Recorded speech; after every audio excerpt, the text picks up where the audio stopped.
In a world where truth is often buried beneath noise, one moment sparked a fire no one saw coming. This is the story that forced powerful voices into silence and lit a new flame of accountability across the nation. Welcome to New Flame Stories, where hidden truths rise, and every story burns brighter than the last. The security footage opens with a grainy shot of a dim office. It's 11:48 p.m. Letitia James, wrapped in a deep red suit, sits alone at her desk.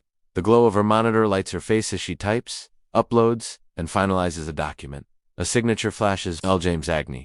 One last keystroke, and the file locks, hundreds of miles away. A junior analyst watching the system in real time whispers, "She just changed the numbers." Cut to Washington. Karoline Leavitt sits in a silent Capitol office, a secure file open in front of her. One line jumps off the page, a disclosure altered just before submission. Her expression tightens. She picks up the phone. Schedule a hearing. Outside the Senate chamber, protesters chant. Inside, cameras click and reporters lean in. As Karoline walks in carrying a simple red folder, across the room sits Letitia James with her legal team. Calm and confident. Karoline steps up to the microphone and says softly, "If justice is blind, why does she keep editing what we're allowed to see?" The room goes silent. A storm is coming, and its name is Karoline Leavitt. The chairman leans into his mic, his voice steady and grave. This hearing concerns allegations of falsified mortgage disclosures, improper property reclassification, and the redirection of charitable funds through shell entities linked to the New York Attorney General's office. Letitia sits stone still. Her team, 3 attorneys in coordinated navy, watches every face in the room. Karoline rises. Her voice stays level, but it cuts straight through the chamber. This isn't a partisan performance. It's a forensic review. We're not here to speculate. We're here to reveal what was hidden. Behind her, a timeline appears. 2014-2024, 10 years. 37 filings, 17 edits. Every edit traced back to one office. Shore walks to Exhibit A Brooklyn property listed as residential, with full tax benefits but rented commercially. For years, one line had been changed, number of residential units, 5 to 4. That single edit reduced its assessed value by $176,000, and the login used to make the change. Letitia James. Timestamp, 11:48 p.m. Letitia finally speaks. "That was a clerical error. You're weaponizing bureaucracy." Karoline fires back. "Ma'am, if an ordinary American makes one mistake on their mortgage form, they lose a home, not get a legal team to spin it." Suddenly, the senators who had looked half asleep now sit up straight. Karoline continues. "If a regular citizen altered a disclosure hours before filing, they'd face felony charges, not a committee hearing." The attorney leans in to whisper, but the momentum is gone. Karoline displays the edit log. Occupancy changed. Square footage changed. All within 3 hours, all under the same login. Letitia insists. Edits happen. It proves nothing. Karoline replies. Intent is for a jury. Facts are for this committee. And the fact is, every one of these edits benefited you or the foundation bearing your name. The room freezes. Karoline moves to the next exhibit. Foreign donations, expedited government meetings, emails from Letitia's staff labeling people as VIP contributors and high-value contacts. She holds up a chart. "This isn't coincidence? It's choreography." Letitia argues back. "That's just community engagement." Karoline asks. "Then why does your name appear on every approval chain where donors benefited over zoning laws, financial review, or policy precedent?" Then comes Exhibit G, a mortgage application in Virginia. It listed the home as a primary residence. Even though Letitia lives and works in New York, the original filing was rejected. 2 weeks later, it was mysteriously corrected. Approved. Letitia claims. "I co-signed for a family member. It's personal." Karoline asks. "Then why was the correction filed using your government device? During business hours?" Silence. Karoline ends the segment with a simple truth. "We aren't interested in flash. We're interested in footprints, and yours are everywhere." Then, an aide approaches the chairman with a sealed envelope. Inside, a USB labeled Agnew Secure internal copy. Dated 3 months earlier. The chairman asks, "Congresswoman Leavitt, were you expecting this?" "Yes. A whistleblower sent it to my office this morning. A technician verifies the drive. No tampering." Karoline begins reading a transcript. 2 senior officials from Letitia's office on a recorded call. "Shut it down. This isn't the right time. Process it quietly and move forward." The voices were authenticated. The officials were Letitia's own appointments. Letitia slams her palm on the table. "That is out of context." Karoline doesn't react. Then, "Explain your digital fingerprint on the final edit. The one that misstated property classification and triggered approval. You didn't stop the fraud. You codified it." The chairman has the audio played. A calm 53-second call confirming everything. And Karoline displays the bombshell. A scanned handwritten note. Blue ink. Verified. Adjust disclosure before submission. Avoid triggering re-review. Letitia's composure shatters. Her voice shakes. It hid with shorthand, not instruction. Karoline stands back. We've heard enough shorthand for an entire courthouse. What we need is one honest answer. At that moment, Letitia James no longer looks like the prosecutor. She looks like the defendant. The clip hits the internet like a detonation.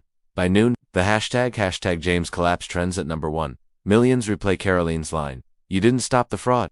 You codified it. Influencers, commentators, and journalists flood every platform with reactions. Merchandise. Pops up. Editorial boards weigh in.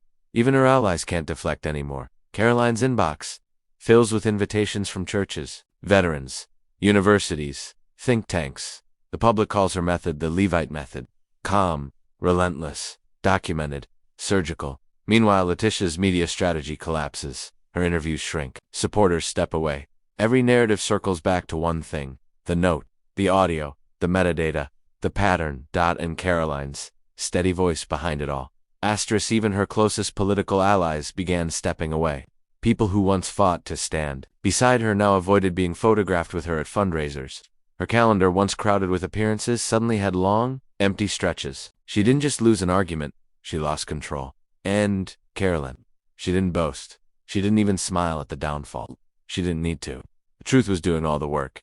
As the public watched everything unravel, one thing became painfully clear. This was no longer a headline. It had become a national reckoning, and it wasn't even close to over. Karoline Leavitt sat in a 60 Minutes chair with a simplicity that made the room feel quieter. No flashy lights, no glamour, just a wooden chair, a still studio, and a woman completely at peace with the truth she carried into a place that hadn't welcomed truth in a long time. When the interviewer asked why she chose to challenge someone as powerful as Letitia James, she didn't hesitate. I didn't go to win, she said. I went to reveal. Her voice didn't waver. She talked about her upbringing, a small town, working-class parents, and lessons learned early. A signature is a promise, and truth is the one thing you never rewrite. She didn't replay the viral moment. She didn't brag. Instead, she talked about the families who play by the rules while the powerful bend them. She talked about justice not as a performance, but as a responsibility. Her congressional timeline, the meticulous document trail she presented, is now being studied. In Georgetown law classes, professors call it the clearest explanation of digital accountability in modern politics. One student even wrote, she made metadata feel like morality. Across the country, youth groups in churches, schools, and community centers began holding truth trials, mock hearings, modeled after Karoline's common fact-driven approach. Students challenged each other to present evidence, not emotion. To confront dishonesty without cruelty. To stand without shouting. In Iowa, a pastor quoted her during Sunday service. Justice doesn't need politics. It needs courage. His congregation nodded, some with tears, because they understood exactly what he meant. People who were exhausted by political theatrics finally saw leadership that didn't need a microphone to feel powerful. Meanwhile, political shockwaves continued to spread. Major donors, including longtime Hillary Clinton supporters, quietly reevaluated where their money was going. Letitia James's donors did the same, but with far more panic. The financial networks that once felt unshakable began to tremble. A New York Times op-ed titled, "Accountability is not revenge," captured the national mood. Karoline Leavitt didn't attack Letitia James. She asked her to account for a record. That's not revenge. That's responsibility. Even in Washington, a city where grudges last longer than legislation, the sentiment began shifting. Senators who once rolled their eyes at Karoline's defiance now spoke, almost quietly, about the Leavitt standard. Some meant it with admiration. Others meant it with fear. But all of them understood what it meant. Composure under pressure.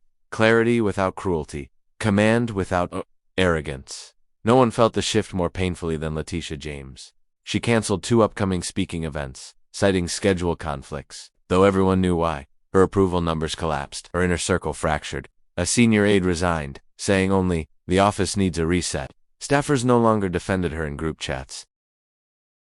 This was no longer a political rivalry. It had become a turning point. Karoline's rise didn't look like a victory lap, it looked like purpose. People didn't celebrate her for yelling at an opponent. They respected her for exposing what others ignored. Conservatives praised her precision. Independents praised her honesty. Even some progressives quietly admitted she had done what no one else dared to do. Asked the questions that mattered and refused to be intimidated by the outrage. She wasn't just another activist or politician anymore. She had become something Washington rarely sees, and almost never rewards a watchdog for truth. In a town built on spin-dotted homes across America, people realized something simple. Sometimes all it takes to shift the direction of a nation is a calm voice, a red folder, and a refusal to look away. Karoline sits in a quiet room. The light is warm behind her. No podium, no desk, just her voice and the aftermath of a hearing that shook the halls of power. She looks directly into the camera, eyes unwavering. Some people hide behind microphones, she begins. Others hide behind silence. I believe in standing where the evidence points. She speaks softly, yet every word lands heavy. This wasn't about Letitia James, she continues. It was about every American who wonders why they're denied loans while politicians rewrite paperwork and still call it fairness. It was for the families who fill out forms honestly, while the powerful manipulate the same forms behind closed doors. Her words sharpen. She feared no investigation. But truth doesn't wait for fear. Truth shows up whether you're ready or not. She folds her hands, then lifts her eyes again. If you believe the law should apply to everyone, no matter their title. If you believe justice is not a privilege but a promise. If you believe evidence is louder than excuses, then stay with us. Her tone rises not in volume, but in moral weight. Share this video. Speak the truth. Comment where you're watching from. Subscribe for more. She leans in slightly, because silence protects the powerful. But courage changes everything.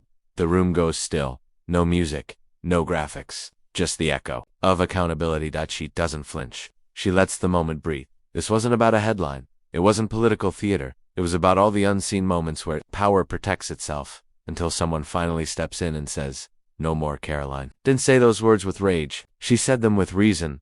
The kind of reason that makes the room go silent. As the screen fades, her final words linger like a lighthouse in the dark. Power doesn't fear noise. It fears light. The image fades to black, but the message stays in Congress, on the news, and in the homes of everyday Americans who saw something they won't forget. And now, they're ready to stand too. Thanks for watching New Flame Stories. If this story sparked something in you, like, share it forward, and subscribe for more powerful moments and real stories that ignite change. *. See you in the next one.